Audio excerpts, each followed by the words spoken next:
오늘도 예배하는 우리들에게 주님의 크신 은혜와 평강이 함께 하시기를 소망합니다.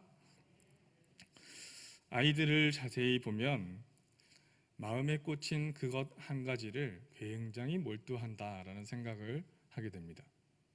무언가 한 가지가 생각나면 그것에 집착하죠. 들어와서 한 가지 말을 하기 시작하는데 그 말을 시작해서 그 말이 받아들여질 때까지, 또는 그 말을 하고 싶은 말을 다 할 때까지 계속적으로 그것에 관심을 가지면서 정말 열심히 그것만 찾아다닙니다. 아무래도 순수하기 때문에 그런 것이 아닐까 하는 생각을 해봅니다. 여러분, 무언가의 한 가지를 계속적으로 끊임없이 갈구하는 사람들의 마음은 참 순수한 마음이 거기에 있습니다. 우리 예수님도 비슷하다라고 하는 생각이 듭니다. 오죽하면 드라크마 동전 하나를 찾겠다고 등불을 켜고 집안 전체를 다 찾아다니면서 그것을 찾고자 하는 열망이 있으신 모습도 나오고, 잃은 양 한 마리를 찾겠다고 99마리의 양을 다 내버려 두고 나서서 모두가 포기하는 그 순간까지 그 한 마리의 양을 찾겠다고 찾으시는 그 모습, 이런 모습들이 다 순수한 예수님의 모습들이라는 것이죠. 오늘 본문에도 그런 예수님의 마음이 나타납니다. 우리도 예수님을 따라 살아가는 우리의 마음들 가운데 그런 예수님의 순수함이 회복되어지고 더 크게 나타나기를 소망합니다. 주님께서는 갈릴리 호수를 중심으로 많은 사람들을 가르치고 돌보고 계셨습니다. 해변에 사람들이 얼마나 많이 몰려들었던지 예수님은 배를 띄우고 그 배를 설교단 삼아서 사람들에게 하늘나라 이야기를 들려주고 계십니다. 풍랑을 잠잠케 하고 거라사의 군대 귀신들을 내쫓으시는 등 여러 가지 이적들도 행하십니다. 예수님께서 들려주시는 그 이야기를 듣기 위해서, 또는 치료받기 위해서, 축기를 받기 위해서, 그 하시는 놀라운 광경을 보기 위해서 점점 더 많은 사람들이 몰려들기 시작합니다. 마침내 주 활동지였던 가버나움에 이르렀을 때에 회당장 야이로가 예수님께 나옵니다. 엎드려서 자신의 어린 딸이 죽게 되었으니 손을 얹어 내 딸을 살려주십시오라고 간청을 하고 있습니다. 예수님께서 그리하자, 내가 그를 딱 살려주겠다 허락하신 후에 그와 함께 길을 나서시고 있습니다. 주변에는 많은 사람들이 서로 밀고 당기며 그 지금 이슈가 되고 있는 예수님을 보겠다고, 능력을 경험하겠다고 또 그렇게 쫓아다니며 길을 따라가고 있습니다. 그런데 그 길을 잘 가던 중에 예수님께서 갑자기 발걸음을 멈추시죠. 그리고 주위를 둘러보시면서 무리를 향해서 질문하십니다. 누가 내 옷에 손을 대었느냐? 그러자 제자들이, 선생님, 우리가 지금 선생님을 막 에워싸고 떠밀고 있는데 지금 당신의 옷을 누가 만졌냐고 물으십니까? 라고 오히려 반문을 합니다. 사실 상황이 그렇죠. 지금 많은 무리들이, 정말 많은 사람들이 함께 가고 있으니 서로 밀고 밀리고 회당장의 집으로 지금 급하게 가는 그 걸음들을 옮기고 있는 가운데 예수님의 지금 이 질문은 너무나도 이상한 질문이었습니다. 제자들조차도, 아니 선생님, 예수님, 아니 지금 이 상황을 보세요. 지금 손댄 사람이 수십 명, 아니 수백 명이 될 수도 있는 상황인데 그런데 누가 내 옷에 손을 대었냐고 이야기하십니까? 라고 질문하고 있는 것이죠. 그런데도 예수님께서는 누가 그랬는지 그 사람을 찾으려고 계속 또 둘러보시고 물어보십니다. 왜 그러셨을까요? 지금 한 여자가, 한 어린 소년이 죽어가고 있고 그 회당장 야이로는 지금 그 아이를 살려달라고 간절하게 애원하고 있는 상황, 그 길을 가고 있는 상황인데 한시 앞에 그 길을 재촉해서 가도 모자랄 판에 예수님께서는 야이로의 초조하고 갈급한 그 마음들을 외면하시는 듯이 누가 내 옷에 손을 대었느냐 하면서 손을 댄 사람을 찾으려고 하고 계시다라는 겁니다.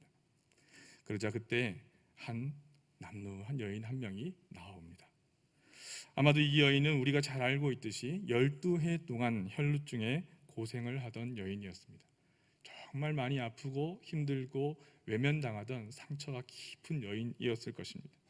12년이라고 하는 12해는 시간의 양으로 12년을 의미하기도 하지만 사실은 상징적으로 굉장히 무수한 세월을 의미하는 그런 비유이기도 합니다.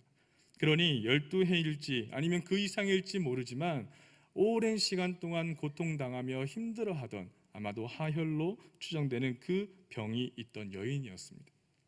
아마 그 육신의 고통뿐만 아니라 마음적인 고통도 얼마나 힘이 들었는지, 이제 다 지치고 아마도 그것을 치료하느라 모든 재산도 다 탕진하고 어쩔 수 없이 그 절망 가운데 나타나 있던 그런 여인의 모습이었을 것입니다. 또한 당시 율법상 이 피를 흘린다라고 하는 것은 매우 부정한 행위로 간주되었기 때문에 이 여인은 자신이 부정할 뿐만 아니라 내가 손을 대는 모든 것도 다 부정해진다라고 하는 율법의 그 죄책감 속에서 살아가야 했던 여인이었습니다. 여러분 한번 생각해 보십시오. 그냥 혈루증 걸린 여인 이렇게만 이해하는 것이 아니라 나도 부정한데 사람들이 나를 부정하다 여기는데, 그런데 내가 손을 댄 누군가도 다 부정해지는 상황이라면 가족이 있고 친구가 있고 어떤 돌보는 이가 있고 그러니까 하나도 나만 알 리가 없지 않겠습니까? 그러니 얼마나 외롭겠습니까? 내가 아플 때 나를 간호해주는 가족들이 있고 나와 함께 공감해줄 수 있는 이웃이 있고 누군가 나를 내 상황을 이해할 수 있는 어떤 한 사람이라도 있으면 그는 살아날 수 있습니다. 기적이 일어날 수 있습니다. 그러나 이 여인은 모든 상황을 다 포기할 수밖에 없는, 이 질병이라고 하는 부정한 질병이라고 하는 것은 많은 사람들을 다 잃어버릴 수밖에 없는 그런 상황 가운데 살아오던 여인이었습니다. 그런데 그 여인 앞에 놀라운 소식이 들린 것이죠. 나사렛 예수가 지나가는데 그 사람에 대한 소문을 들어보니 이거 내 인생 가운데서 이 절망의 끝늪에서 벗어날 수 있는 마지막 시도가 되지 않을까 하는 생각을 가지고 나아온 것입니다. 사실은 내 몸에 피가 흘러내리고 있기 때문에 그 어떤 사람이랑도 접촉하면 안 되기 때문에, 그것도 굉장히 부정하고도 또 큰 죄이기 때문에 마음의 번민이 얼마나 심하였을까, 그런 생각을 하지 않았을까요? 저는 이 여인이 예수님께 나오기까지 마음속에 기도하고 또 고민하고 그렇게 했던 시간들이 이 여인에게 얼마나 힘든 시간이었을까 하는 생각을 해보면 고통이 짐작도 가지 않는다 하는 마음이 울컥하게 만들었습니다. 그런데 그분의 옷자락이라도 만지면 그 능력이, 치유해 주셨던 그 능력이 정말 기적처럼 내 몸에 들어와서 내가 나을 수 있을까 하는 그 생각 하나 가지고 사람들에게 비방받더라도 어떤 일을 당하더라도 이렇게 죽으나 저렇게 죽으나 내가 그 예수의 옷자락이라도 만져보겠다 하는 심정으로 아마 나와왔을 겁니다. 알고 있습니다. 만지면 안 된다는 것을 알고 있지만 들키면 무서운 처벌을 받게 될지도 모르지만, 그러나 정말 저것이 마지막 기회일지도 모르니 움직여야겠다 하고 공개적으로 나설 수 없던 이 여인은 몰래 사람들 사이에 슬그머니 또 무시당하고 외면당하고 또 비난당하면서 그 기회를 노리다가 마침내 손을 내밀었고 예수님의 옷자락을 만졌습니다. 자기의 몸에 피가 마르는 것을 느끼고 몸이 나았다라고 하는 것을 온몸으로 알게 되었을 때 그 여인의 마음이 어땠을까요? 성공했구나, 내가 나았구나. 그런데 예수님께서 여기까지 다 잘 됐는데 갑자기 급히 가시던 예수님께서 누가 내 옷에 손을 대었느냐라고 이 여인을 찾으시는 겁니다. 아마도 바쁜 상황이기 때문에 그냥 넘어갈 만도 한데 그냥 가시지 계속 누구냐고 누가 내 옷에 손을 대었냐고 찾으시는 예수님이 원망스럽기까지 하는 그 여인의 마음, 가슴이 콩닥콩닥 두렵고 떨리지 않았을까요? 그러나 다시 한번 용기 내어서 그 여인은 예수님 앞에 무릎을 꿇습니다. 제가 주님의 옷에 손을 대었습니다. 그리고는 자초지정을 이야기하지 않았겠습니까? 예수님께서는 빨리 야이로의 딸이나 구하러 가시지 굳이 이 여인을 다시 만나서 시간을 지체하며 멈춰서서 두려움에 바들바들 떨고 있는 그 여인을 왜 이리 이 앞으로 불러내셨을까 하는 생각이 듭니다. 예수님 그냥 가시지 또 다른 일이 있으신데 왜 민감하게 이 여인에게, 안 그래도 아프고 힘들고 어려운 이 여인을 굳이 이렇게 세우셔서 공개적인 상황 가운데 부정적인 이 여인이 사람들에게 지탄받을 것을 알면서도 주님 왜 그러셨을까 하는 생각이 듭니다. 예수님은 누군가가 자신의 옷에 손을 대어 권능이 발현됐고 그 질병이 나았고 회복되었다는 것을 다 아셨습니다. 그런데 정작 이 여인을 위해서 한 가지 더 필요한 것이 있다라는 것을 또한 아셨습니다. 사람의 육체적인 평안 그 이상의 무언가가 이 여인에게 베풀어져야 한다는 것을 이야기하고 계시는 것이죠. 그러고 보면 여러분, 사람은 단순한 존재가 아닙니다. 그냥 고통을 겪고 그 고통이 힘이 들고 그것을 위로해주고 그것이 해결되어진다고 해서, 보상되어진다고 해서 그렇게 해결되는 것이 아닙니다.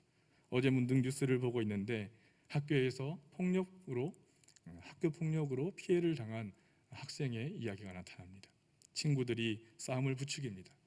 결국은 싸울 의지가 전혀 없던 두 학생이 결투를 하게 되고 그 장면을 카메라로 찍어서 방송을 하는 그런 친구들의 모습들, 그런 모습들이 다 나타납니다. 부모님이 나와서 울먹이면서 이야기합니다. 싸운 그 아이보다 더 용서할 수 없는 것은 주변에서 그것을 촬영하고 유포하고 더 부추기면서 즐거워하는 그 학생들, 친구들의 모습들을 잊을 수가 없습니다 하며 절규하십니다. 그 학생에게 물어봤습니다. 다친 것은 어때요? 그것이 나았습니까? 이제는 많이 나았어요. 어떤 것이 힘드세요? 사실은 그것보다, 다친 것보다 그 장면을 생각하면 어떻게 해야 될지는 모르겠습니다. 마음의 상처가 더 괴롭습니다. 여러분, 내가 힘들 때 옆에 있는 이들이 내가 그 고통을 다 안다 그렇게 말해줘도 사실은 우리는 위로해줘서 고맙지만 과연 내 고통을 다 알까 하는 마음이 듭니다. 그만큼 사람은 복잡하고 또 단순하지 않은 존재가 아니겠습니까? 우리가 당하는 고통은 그저 육체적인 고통으로 끝나는 것이 아니라 복합적으로 구성되어져 있는 고통입니다. 맞닥뜨린 문제로 인해서 끔찍히 괴롭할 때 그의 육체뿐만 아니라 영혼과 마음이 다 다쳐서 정말 모든 것이 망가져 있는 그 여인에게 주님께서는 육체의 회복, 그것을 명하실 뿐만 아니라 그 영혼을 만져주고 싶으셔서 그 자리 가운데 세우셨습니다. 나아가 이웃에게 지탄받고 어두컴컴한 구석 가운데서 살아야만 했던 그 여인에게 모든 사람들 앞에 나와서 네가 치유받았다, 구원받았다 라고 하는 선포를 함으로써 이제는 그 사람들과 함께 만나고 부딪히며 살아갈 수 있는 회복된 존재로 세우고 싶으셔서 끝끝내 그 여인을 세우시고 찾으시는 하나님의 사랑이 여기에 있다라는 것입니다. 그런 사랑이 우리를 향해 또한 예수님께서 부어주신 줄을 믿습니다.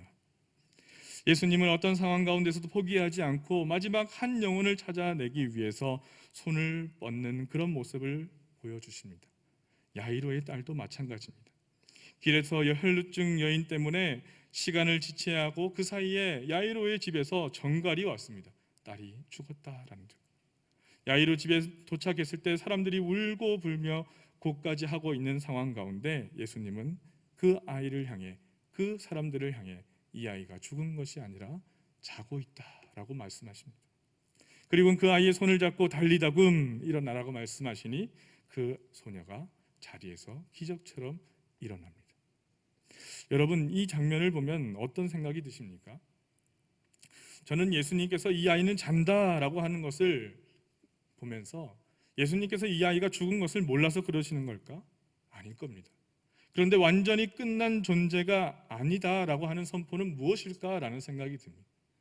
만약 우리가 어떤 일을 당했을 때 하나님께서 우리에게 하시는 말씀이 무엇일까? 사실은 그 말씀이 달리다금 아닐까 하는 생각을 해봅니다. 우리가 이제 다 끝났구나, 이제는 완전히 끝났구나 하는 그 거대한 환난과 고난 가운데 있을 때 주님께서는 분명히 이 아이가 죽은 것이 아니라 자고 있다라고 말씀하신다는 겁니다. 우리가 다 끝났고 죽었다라고 하는 어떠한 선택지도 남지 않은 것처럼 보이는 그 상황 가운데 주님께서는 할 수 있다 말씀하시는 줄 믿습니다.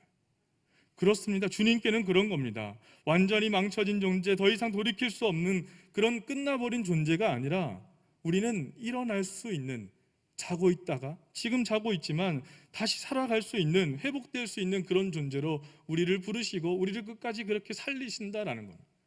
우리가 살아갈 때 예수님의 마음으로 살아간다는 것은 어떤 걸까요? 누군가가 그런 지탄받은 일을 당할 때에, 지탄받을 만한 상황이 돼 있을 때에 우리도 그 사람은 지탄받아 마땅한 사람이야 비난하면서 살아가는 것이 우리의 모습이 아니다라는 겁니다. 지금은 조금 힘들고 어렵지만 회복될 수 있음을 믿고 예수님께서 자고 있지만 일어나라 말씀하시면 회복될 줄을 믿고 우리도 그 사랑 가운데 살아가는 성도들이 되어야 하지 않겠습니까? 주님께서는 여인의 자초지종을 다 들으시고 그 여인에게 왜 옷에 손을 대었느냐 꾸짖으시는 것이 아니라 이렇게 말씀하십니다.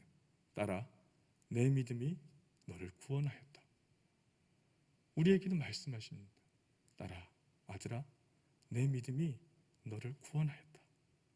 이 한마디에는 다 끌어안으시는 하나님의 사랑이 표현되어져 있습니다. 딸아, 아들아 하면서 그 여인에게 너는 부정한 사람이야 라고 했던 그 여인에게 어떤 존재로도 생각하지 않고 사회에서는 모두 다 그 사람을 부정하고 너는 그냥 부정한 사람이야 라고 하던 그 여인에게 딸아 얘기해 주시는 거예요. 딸아, 가족으로 사랑으로 안으시는 예수님의 마음이 느껴지길 소망합니다. 어떤 이가 이런 말을 합니다. 그렇기 때문에 나를 성장시켜주는 사람은 나에게 지적하고 충고해준 사람이 아니라, 나를 가르쳐준 그 사람이 아니라 나를 기다려준 사람이다. 트레이너는 훈련을 혹독하게 시켜서 그 사람의 몸을 만들고 마음을 만들고 그렇게 준비를 시키는 사람이 트레이닝을 하는 트레이너라고 합니다. 그런데 저는 그 트레이너라는 말보다 코치라는 말을 좋아합니다. 코치는 마라톤을 뛰는 마라토너에게 옆에서 같이 달려주면서 동행하는 사람, 그런 사람을 코치라고 하는 말 속에 그런 뜻이 담겨져 있다라고 하는 말을 들었습니다. 여러분 어떻습니까? 누군가가 나를 성장시켜준, 나에게 은혜를 베풀어준, 나를 사랑해준 그런 사람으로 기억되기 위해서는 가르치고 또 충고하는 것보다 더 중요한 것은 믿어주고 받아주는 사람, 나를 끝까지 회복시켜주는 사람, 딸아 아들아 내가 너를 구원하였다, 내 믿음이 너를 구원하였다 말씀해 주시는 예수님의 사랑처럼 우리를 품어 안으시는 그 은혜가 전달되어질 때 그 사람은 그 사랑에 감동되어져서 회복할 수 있습니다.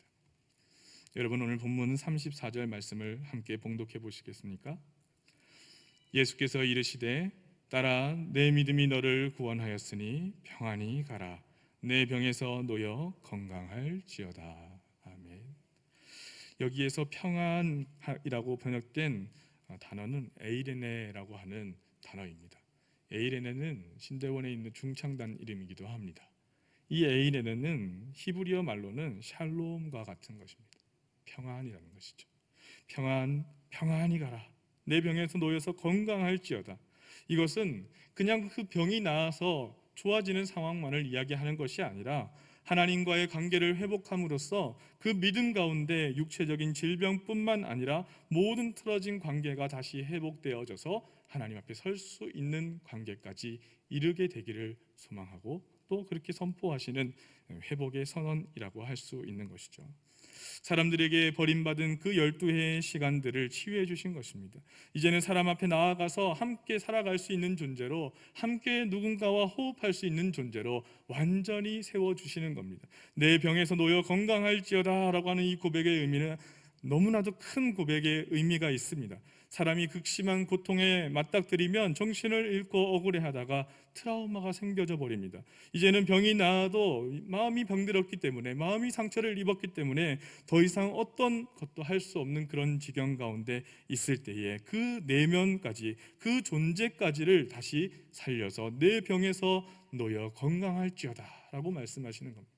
의사가 병을 치료해 준 것만으로 끝나는 것이 아니라 한 사람의 온전한 회복을 위해서는 이해할 수 없는 그 문제, 나에게 일어났던 그 문제를 그 이가 수용하고 그로부터 자유롭게 해방되어지는 모든 과정들이 필요한 것입니다. 그것이 우리에게 은혜요 기도와 말씀으로 우리를 도우시고 인도하시는 내 병에서 놓여 건강할지어다 말씀하시는 예수 그리스도 하나님의 은혜인 줄로 믿습니다. 우리가 그런 사람으로 살아가야 하겠습니다. 여러분, 가끔 기적처럼 예수님을 만난 성경의 인물들이 그 사건 이후에 어떻게 되었을까 하는 생각을 해봅니다. 예수님이 십자가형을 당하셨을 때의 이야기인데요, 예수님이 가시면류관을 쓰고 많은 사람들의 야유와 조소를 받으면서 무거운 십자가를 메고 골고다 언덕을 올라가시는 그 장면, 중간중간마다 피땀을 흘리며 쓰러지시는 그 장면 가운데 전해지는 이야기에 따르면 뒤따른 여인 하나가 와서 머리 수건을 풀어서 그 예수님의 얼굴에 맺힌 피와 땀을 닦아주었다라고 하는 전설이 있습니다. 이야기가 있습니다. 아마도 그 여인이 누군가에 대해서는 여러 가지 이야기가 있지만 어떤 이는 삭개오의 부인, 또는 어떤 이들은 12해를 혈루증 앓았던 이 여인이 아닐까 하는 이야기들이 나타납니다. 저는 아마도 그것이 더 맞지 않을까 하는 생각을 해봅니다. 이 여인의 삶은 어떠했습니까? 모든 이들이 자신을 배신하고 모든 사람들이 자신을 버려두고 그렇게 내버려준 외로운 상황 가운데 나를 찾아오셨던 주님, 주님께서는 모두가 그냥 갑시다 라고 말할 때에 멈춰서서 한 여인을 불러내시고 그녀의 육신뿐만 아니라 영혼의 관계까지도 다 구원하시는 그 은혜를 선포해 주셨습니다. 여러분, 우리가 믿고 있는 믿음을 통한 구원이라고 하는 것은 그런 것입니다. 그저 하나님께서 주시는 은혜로 몸이 건강하고 즐겁고 강건하게 지내는 그것만이 아니라 우리의 모든 관계와 우리의 모든 내면과 우리의 모든 정서적인 마음과 불안과 공포와 그것에서 놓여서 하나님과의 적합한 좋은 관계를 통해서 모든 이웃과 함께 어그러지지 않고 살아갈 수 있는 우리의 삶의 모습, 그것을 우리에게 구원이라고 선포하시는 것이죠. 주님께서는 다 끝났다고 주저앉은 한 영혼을 지금도 찾아 헤매시는 줄 믿습니다. 그 영혼을 찾으시고 또 누군가를 통해서 그 영혼을 살리기를 원하십니다. 모두가 외면하는 그 한 사람을 당신의 품으로 받아들이고 또 품으시기를 원합니다. 내 딸아, 내 아들아, 이제 안심하고 세상으로 나아가라. 그 가운데서 힘들어하고 절망하고 움츠려 있는 것이 아니라 믿음의 모험을 하며 씩씩하게 그것을 감당하며 복되게 세상으로 나아가서 살아가라. 용기를 내라, 힘을 내라 말씀하시는 줄 믿습니다. 청소년들과 청년들을 한 번씩 만날 때마다 그런 이야기를 합니다. 힘을 내어 용기를 내어 세상으로 나아가라. 하나님께서 너의 삶을 붙잡아 주실 것이다. 우리 성도님들, 지치고 힘든 상황 가운데 누군가가 힘들어서 지쳐 일어날 수도 없고 이해할 수 없는 수렁에서 헤매이는 사람들을 만난다면, 혹은 내가 그렇다면 여러분 그렇게 선포해 주시지 않으시겠습니까? 이웃의 땀과 피를 닦아주며 하나님께서 그렇게 사랑해 주셨듯이 사랑의 손길을 내밀어 보시는 것은 또한 어떠시겠습니까? 우리를 만져주셨던 그 주님의 목소리와 손길, 그 은혜로 우리가 살아갈 수 있습니다. 오늘도 벗어날 수 없는 절망 가운데서 한 사람을 찾으신다면, 그렇게 우리를 회복시키신다면, 우리가 그런 회복을 경험했다면 우리도 또한 그 사랑으로, 그런 사랑으로 삶을 살아낼 수 있기를, 또 그 사랑 가지고 살아가시는 귀한 왕중의 성도님들 다 되시기를 소망합니다. 기도드리겠습니다.